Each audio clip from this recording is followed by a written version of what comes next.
welcome to Season 6, Episode 6 of Pitt Tonight. This is a very, very exciting episode because not only is it our Women Empowerment episode, but this is our first in-person interview of the season. Wow. I know, and I can't think of a better person to do it, especially with the theme of women's empowerment, because we have a D1 athlete turned artist and designer at her Millvale studio/store for the brand Ooh Baby, Anika Ignozzi. Hey! Thank you so much for being here and for having us here. I'm so excited. Thank you for reaching out. Yeah, oh my gosh.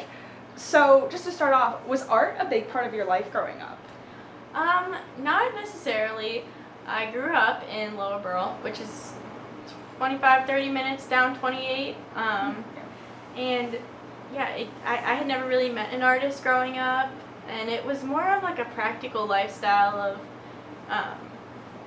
art, you just don't make any money doing art, and I never even thought to pursue it in the first place, yeah. Well, you went to Wagner, and you actually went into there as a physician's assistant. Yeah. So what made you decide to pursue art instead while there? I just got to school, and it's like when you get to college and you're a freshman and you've never been outside of your parents' house really, and you have all this freedom, and it was in Staten Island, so I was right near New York City, and I just started to meet all these really cool people. Like I grabbed my bag and I just like walk around New York, and I would literally talk to random people all day, and like I built a snowman with this random girl, and like it just like, so I realized I have something that I never really got to express before, and like I said, you know, meeting people who are pursuing art, who are going to Parsons for fashion and stuff like that. So I just was tired of like playing soccer, and it was just my entire life, and I don't know, it was a really stressful time because there's so much money at stake, and you know, I finished out my freshman year, and I just had to make a decision, like, you know, if I'm gonna choose the route, I'm ready and I can do it, or take a risk and see like what else I'm feeling.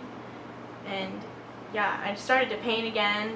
That crappy little desk you get in your dorm room that's like wooden, you know, like everybody has that. So I had like all my paints and stuff, and I would just make little paintings for my friends and whatnot, and that's when I started actually painting those weird little monsters that a lot of people know me for. So yeah, I just kind of started getting into painting again, and yeah. Well, your journey or career as an artist and designer sort of began at a fashion show when you were 20. How did that happen? Crazy.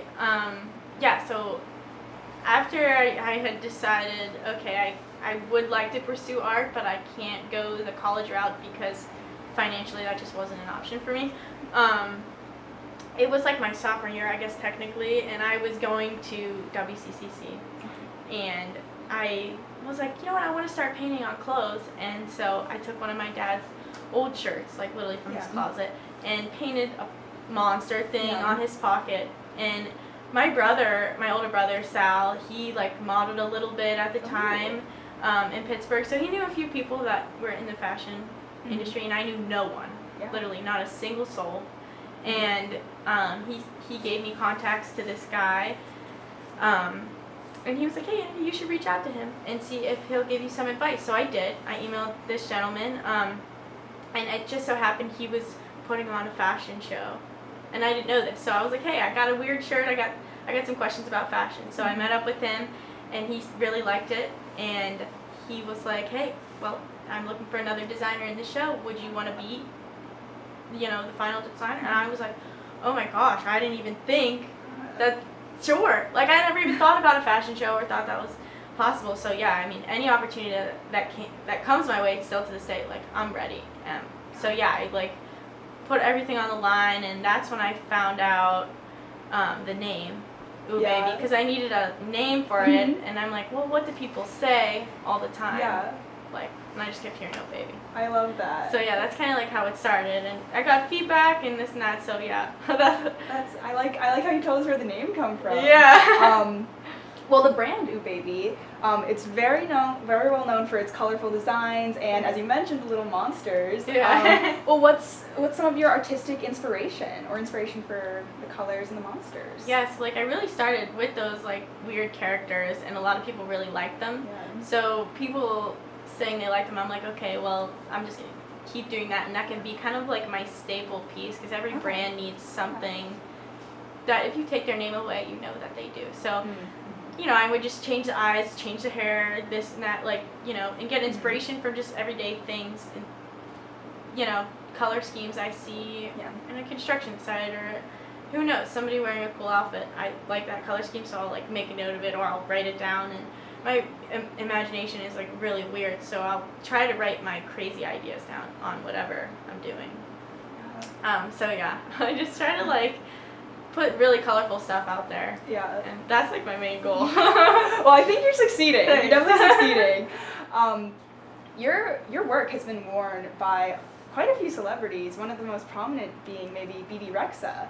How did that happen? How did that come about? So crazy.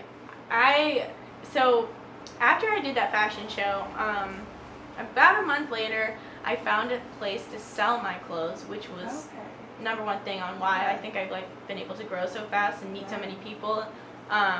So I still do it when the weather's nice. But this pop-up in the Strip District of Pittsburgh, it's every Saturday and Sunday, and she was actually just walking around in the Strip District. And so she came up to me and she was like, this is really cool, very cool. We talked for a second, and I just, you know, like treated her like, you know, great, and like every other customer. And then she went around the rack, and she was with her stylist, and he showed me his Instagram. He was like, this is her, by the way. I was like, oh yeah, duh. Like, ah. But you know, I was just like, sweet. And she asked me to make her something, and I was like, absolutely. So I was just communicating with her, not her, but through her stylist. Yeah. And then I got a backstage pass, and she was opening up for the Jonas Brothers, and so I brought all the stuff, got to meet her, and that was really cool too. Yeah. You've told us about your artistic inspiration, but who inspires you? So like, I would say DVF, Diane von Furstenberg. She's the inventor of the wrap dress. Like, you know, and she was one of my first fashion inspirations, partly because I went to her store in New York, and the vibe there was just really cool. I mean, I didn't ever meet her, but I read her book. Not yet. Yeah, not yet. And it's cool. She has like a book in her store where customers can write to her, and I like did write to her like a long time ago, but I just like her energy, and I like her story as well. And also, I have to say Betsy Johnson is also one of my inspirations, because that was the most affordable, funky fashion thing that I was ever able to purchase, like growing up at Macy's. Like, her stuff was there, and those were the shops that were available to me in like this area that I'm in, and just like her funky earrings, and just like her vibe is fun too. If anybody's ever seen interviews of her, she's super fun and quirky. And she started off actually, she had like a small shop in Venice, and she used to just like sell her dresses for, she worked her way up. I really just like her. That's so incredible. As soon as you said Betsy Johnson, I was like, oh, I see. Right, yeah. Like, she was really colorful, yeah. That's awesome. And Rei Kawakubo, I really like her. So, yeah. I could go on and on. Well, thank you. Well, what's next for you? What's next for the brand? The next project I'm working on right now is a fashion show that's going to be in Miami, in the Design District. Nice. And it's for a company or brand called A Woman's Lab, and it's a nonprofit organization, so it's pretty much like a fashion show. Like, middle school girls and high school girls get to like do their first fashion show, and so I have 10 looks I'm going to make for the girls, and they get to keep the looks after, and we're raising a bunch of money for that organization. So that's my next project. But as of now, I don't know, I'm really, really happy with the store, and just going to keep like pumping out product and keep it consistent. Yeah. Oh my goodness, you just have such an amazing story. Thanks. And you're so successful. I love to see you. this and to talk about and represent your amazing work. So thank you so much for being here. Yeah, thank you. And where can people find you? Where can people find your store? Where can people find you online? Thank you. So you can find me on Instagram at oohbaby. You can just type in OOH baby, and that's me. And I'm located in Millvale, which is like super easy to get to.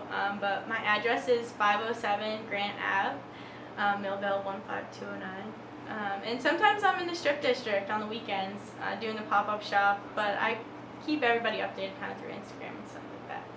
And I'm super responsive, so you can DM me, email me, all that stuff, and I'll get back to you. Awesome. Well, hopefully everyone gets a chance to check out your store, check you out on Instagram. Again, thank you so much for being here. And thank you for joining us for our Women's Empowerment episode. Thanks everyone. Yes. Thanks everyone for watching. And stay right here to watch the rest of the episode.